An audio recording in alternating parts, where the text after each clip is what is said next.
محتاجی کا مجھے اندیشہ نہیں ہے، بلکہ اللہ اپنے فضل سے تمہارے پر دنیا پھیلا دے گا، دنیا کی نعمتیں پھیلا دے گا. ہاں یہ کہا.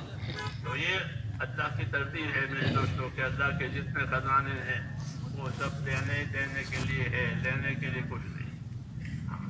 بندے کیا دیں گے؟ سب کو اللہ نے فقیر اور محتاج کہا ہے کہ یہ سب فقیر ہیں، محتاج ہیں، یہ مجھے کیا دیں گے؟ کہ تم سب فقیر ہو، تم سب فقیر ہو، تم الفقراء، تم سب فقیر ہو، تو فقیروں سے کیا لینا؟ اس لیے اللہ کی ذات غنی ہے اور اللہ کی ذات کریم ہے. اس لیے اس نے اپنے لیے دینے کے لیے دعاؤں کے دروازے کھول دیے. ادعونی استجب لکم، مجھ سے مانگا کرو، مجھ سے دعا مانگا کرو، میں دعا قبول کیا کروں. اس لیے نبیوں کی دعا نبیوں کے راستے کی چیز ہے. حضرت مولانا الیاس صاحب فرماتے تھے کہ دعا کہ یہ تو نبیوں کے راستے کی چیز ہے. کہ دعا نبیوں کے راستے کی چیز ہونے کی وجہ سے نبیوں کے راستے پر زندگی ڈالی جائے اور نبیوں کے راستے پر زندگی ڈال کے پھر دعا مانگی جائے. پھر دیکھو دعا کیا کام کرے گی، دعا کتنا کام کرے گی وہ پتا چلے گا. کوئی لمبی دعائیں نہیں ہوتی نبیوں کی. موسیٰ علیہ السلام نے ایک دعا مانگی. جب وہ مصر سے بھاگے ہیں، ان کے قتل کے وارنٹ چھوٹے تو وہ مصر سے بھاگے اور شعیب علیہ السلام کے علاقے میں آئے، مدین کے علاقے میں. وہاں کوئی پہچان نہیں تھی، جنگل ہے، لوگ اپنے جانوروں کو پانی پلا رہے ہیں. تو اس میں انہوں نے لوگوں مدد کی پانی پلانے والوں کو. اور چونکہ یہ اخلاق ہوتے ہیں نبیوں کے، نبوت ظاہر ہونے سے پہلے اخلاق ہوتے ہیں، نبوت ظاہر ہونے کے بعد بھی اخلاق ہوتے ہیں. نبی ہیں، لوگ پانی پلا رہے ہیں تو جو لوگ پانی پلانے میں کمزور تھے ان کو پانی پلانے میں مدد دی موسیٰ علیہ السلام. اور آئے ہیں بھاگے ہوئے، نہ کھانا ہے، نہ پینا ہے، نہ کچھ نہیں. ایک درخت کے نیچے بیٹھ کر ایک دعا مانگی. رب انی لما انزلت الی من خیر فقیر. یہ دعا ہے. رب انی لما انزلت الی من خیر فقیر.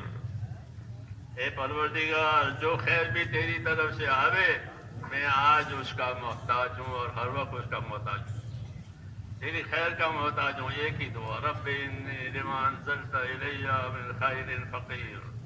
بس یہ دعا تھی کہ دروازے کھل گئے، سارے دروازے کھل گئے. شعیب علیہ السلام کی طرف سے طلبی ہوئی تو شعیب علیہ السلام کے گھر پہنچنا ہوا، ان کے پاس جانا ہوا، پہچان ہوئی. تو انہوں نے تسلی کر دی کہ اب گھبرانے کی بات نہیں ہے. نجوت من القوم الظالمین، تم کو اللہ نے ظالم قوم سے نجات دے دی ہے، اب تم یہاں یہی رہو گے. تو سارے مسائل حل ہو گئے. کسی ملک میں جاویں تو وہاں کی شہریت لینی پڑتی ہے، ویزے لینے پڑتے ہیں، تو وہ سب ہو گیا کہ ہاں یہاں آپ رہیں گے، 8 سال رہو، 10 سال رہو، تمہاری مرضی ہے.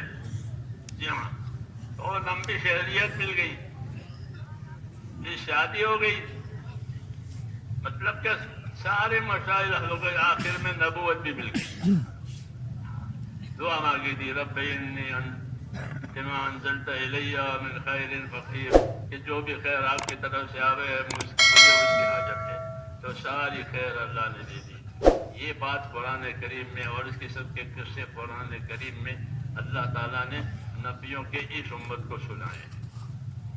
اس امت کو نبیوں والا کام کرنا ہے. اس لیے ان کو نبیوں کے قصے سنائے ہیں، نبیوں کے حالات سنائے ہیں، نبیوں کے ساتھ نصرتیں مددیں ہوئی ہے وہ بھی بتائی ہے. اور نبیوں نے جو کام میں برداشت کیا ہے وہ بھی بتایا ہے، تاکہ ان سب کو اکٹھا کر کے اپنی ذمہ داری پوری کریں. جتنی ذمہ داری پوری کی جائے گی اتنی اللہ کی مدد آئے گی. یہ قاعدہ ہے کہ المعونۃ علی قدر المعونہ، کہ اللہ کی مدد اتنی آئے گی جتنی ذمہ داری پوری کی جائے گی. تو ہمارا کام ذمہ داری پوری کرنا ہے اور اللہ سے مانگنا ہے. اللہ سے مانگنا ہے اور کوئی دینے والا نہیں ہے سوائے اللہ کے. اور دعا کا دروازہ اللہ تعالیٰ نے کھلا رکھا ہوا ہے، ہر حال میں مانگ سکتے ہو، لیٹے بیٹھے چلتے پھرتے، اجتماعی طور پر انفرادی طور پر۔ ہاں، اللہ سے کوئی ٹائم لینا نہیں پڑتا اپنی ذات درخواست کے لیے، جیسے دنیا کے بڑوں کے پاس ٹائم لینا پڑتا ہے۔ وہاں کھلا ہوا ہے، جب چاہو مانگو۔ جی ہاں، جب چاہو مانگو، مانگنے سے خوش، نہ مانگنے سے ناراض۔ اس لیے اپنا مزاج دعوت والا بھی بنانا ہے تاکہ بندگی کا حق ادا ہو جائے، کیونکہ دعوت بندگی کے حقوق ادا کرنے کے لیے ہوتی ہے۔ ہاں، اللہ دعوت دیتے ہیں عبادت کی اور بندگی کی، تاکہ بندگی کے حقوق ادا ہو جائے، پھر حق ادا کر کے اپنی محنت مزدوری مانگی جائے۔ ہاں، محنت مزدوری مانگی جائے، محنت کرنے والے کی مزدوری ہوتی ہے، اس کو مزدوری دی جاتی ہے۔ تو اللہ نے وعدے کیے ہیں مزدوری دینے کے لیے۔ جی ہاں، کہ یہ کرو گے تو ہم یہ دیں گے، یہ کرو گے، فضائل پہ سارے وعدے ہیں۔ وعدے ذکر کیے ہیں کہ تمہارے عملوں پر ہم یہ دیں گے، تم عمل کر کے خوش رہو، اللہ وعدہ پورا کرے گا، اللہ وعدہ خلافی نہیں کرتا۔ اس لیے عمل کر کے خوش رہو اور عمل کر کے اللہ سے مانگا کرو۔ تو ہمارا کام ہے عمل کرنا اور اللہ سے مانگنا، اس کو دعا کہتے ہیں۔ دعا ہر وقت مانگی جا سکتی ہے، ہر حال میں مانگی جا سکتی ہے، لیکن اس کے طریقے ہیں، اس طریقے سے مانگی جائے تو وہ زیادہ قابل قبول ہے۔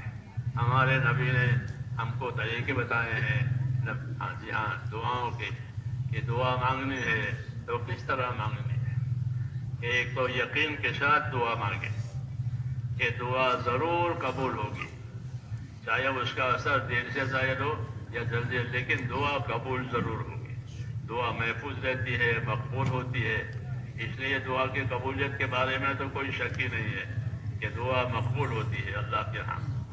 تو اس لیے یقین کے ساتھ دعا مانگی جائے کہ اللہ نے حکم دیا ہے دعا مانگنے کا، وعدہ کیا ہے قبول کرنے کا، تو یقین کے ساتھ مانگی جائے، حضور صلی اللہ علیہ وسلم کے طریقے سے مانگی جائے۔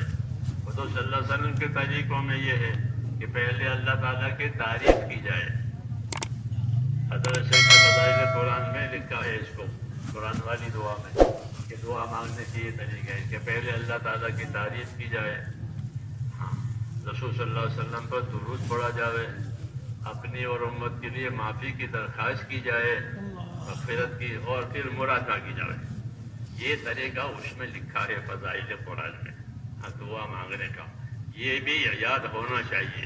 جی ہاں، فضائل کی چیزوں کو یاد رکھ کر اس پر عمل کرنا، یہی تیسرے نمبر کا علم ذکر کا یہی مطلب ہے۔ خالی پھرنا کافی نہیں ہے، کسی بھی چیز کا پھرنا کافی نہیں ہے۔ ہل کھیت میں پھرے اور چلے کوئی کافی نہیں ہے، چکی چلے کوئی کافی نہیں، بلکہ کچھ کرنا پڑتا ہے حرکت کے ساتھ، ہاں، قاعدہ ہے۔ تو اس لیے یہ چیزیں دی گئی ہیں کہ اپنی حرکتوں میں، اپنی محنتوں میں ان چیزوں کو لاؤ۔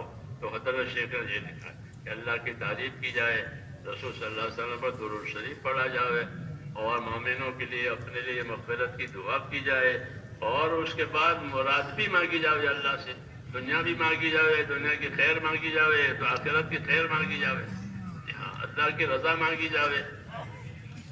تو یہ چیزیں، یہ طریقہ، یہ دعا ہے۔ اس لیے اپنے آپ کو دعا مانگنے کا عادی بنائیں۔ خالی اجتماع میں دعا ہو جائے وہ تو سکھانے کے لیے ہے کہ اجتماع میں دعا سیکھی ہے، تو آپ اپنی انفرادی ضرورتوں میں، دینی دنیاوی ضرورتوں میں اللہ سے مانگنے کا اپنے آپ کو عادی بھی بنائیں، اور دعا کو اپنا سہارا سمجھے۔ مسلمان کے لیے دعا اس کا ہتھیار ہے، دعا ہتھیار ہے۔ کوئی خطرے کی چیز ہو گئی تو آدمی ہتھیار ڈھونڈ، گھر میں سامنے نکل آیا، پیچھے نکل آیا تو لاٹھی تلوار کرو۔ تو اس طرح مسلمان پر حالات آتے ہیں، تو ان حالات کا مقابلہ کرنے کے لیے اللہ نے دعائیں دی ہیں کہ دعاؤں سے مرادیں بھی پوری ہوتی ہیں، دعاؤں سے بلائیں بھی ٹلتی ہیں، دعاؤں سے بیماریاں بھی ختم ہو جاتی ہے، دعاؤں سے محتاجی بھی ختم ہو جاتی ہے، تو پریشانیاں بھی ختم ہوتی ہے دعاؤں سے، اور راحتیں بھی آتی ہے بس دعاؤں سے۔ جی ہاں، دعا کا بڑا دروازہ ہے اللہ کے عطاؤں کا، تو وہ اللہ نے کھولا رکھا ہے۔ جی ہاں، اور قبول کرنے کا وعدہ کیا ہے، اور دعا مانگنے کا حکم دیا ہے، اس لیے دعا مانگنی ہے، مانگو دعا اللہ سے۔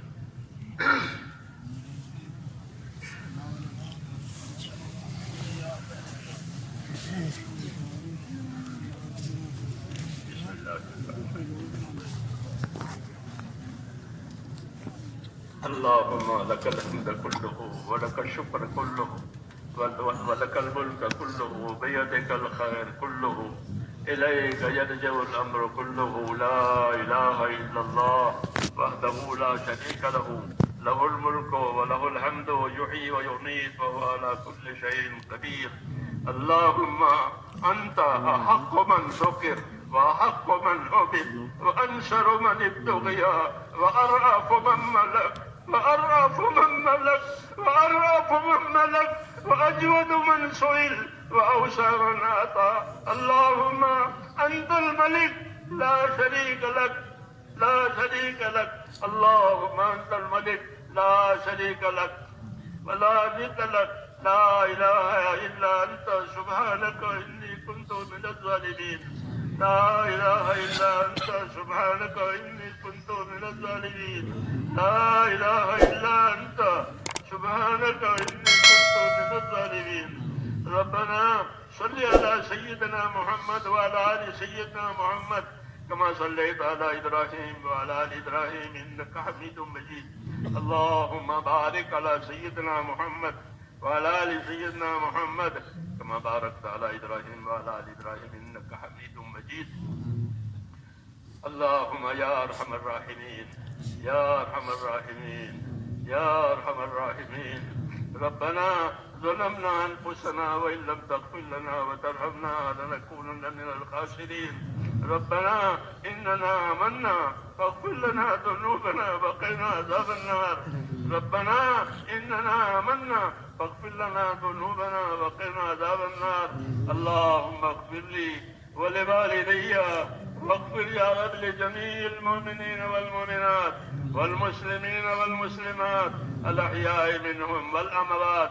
ولإخواننا الذين سبقونا بالإيمان ولا تجعل في قلوبنا غلا للذين آمنوا ربنا إنك رؤوف رحيم اللهم اشرح صدورنا للإسلام اللهم حبب إلينا الإيمان وزينه في قلوبنا وكره إلينا الكفر والفسوق والعصيان اللهم اجعلنا من الراشدين اللهم اجعلنا من الراشدين اللهم اجعلنا من الراشدين اللهم أقبل بقلوبنا إلى دينك وأقبل بقلوب جميع المسلمين إلى طاعتك اللهم إن قلوبنا ونواسينا وجوارحنا بيدك لم تملكنا منها شيئا فإذا فعلت ذلك بنا فكن أنت ولينا واهدنا إلى سواء السبيل اللهم كن أنت ولينا واهدنا إلى سواء السبيل اللهم كن أنت ولينا واهدنا إلى سواء السبيل اللهم يا مقلب القلوب ثبت قلوبنا على دينك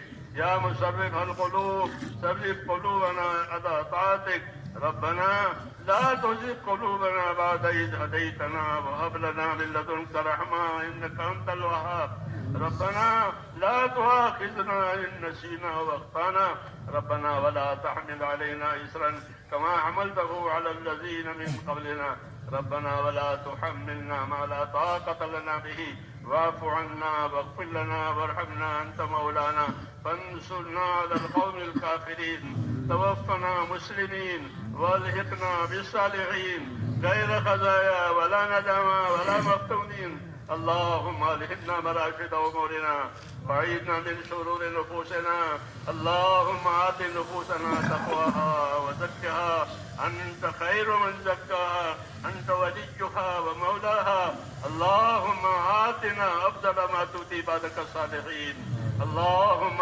آتنا أفضل ما تؤتي بعدك الصالحين اللهم آتنا أفضل ما تؤتي بعدك الصالحين وآتنا أفضل ما تؤتي الناس من المال والأهل والولد غير ضال ولا مضل اللهم اجعل الحياة زيادة لنا في كل خير واجعل الموت راحة لنا من كل شر اللهم اجعل الحياة زيادة لنا في كل خير واجعل الموت راحة لنا من كل شر اللهم ربنا بارك لنا في الموت وفيما بعد الموت ربنا آتنا في الدنيا حسنة وفي الآخرة حسنة وقنا عذاب النار اللهم انصر من نصر دين محمد صلى الله عليه وسلم واجعلنا منهم.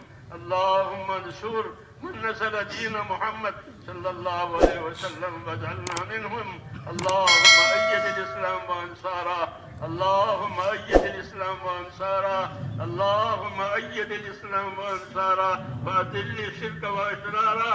إنا نجلك في نحورهم ونعوذ بك من شرورهم. رحمتك نرجو فلا تكلنا إلى أنفسنا طرفة عين ولا تنز منا صالح ما آتيتنا. اللهم زدنا ولا تنقصنا وأكرمنا ولا تهنا وآتنا واعف عنا.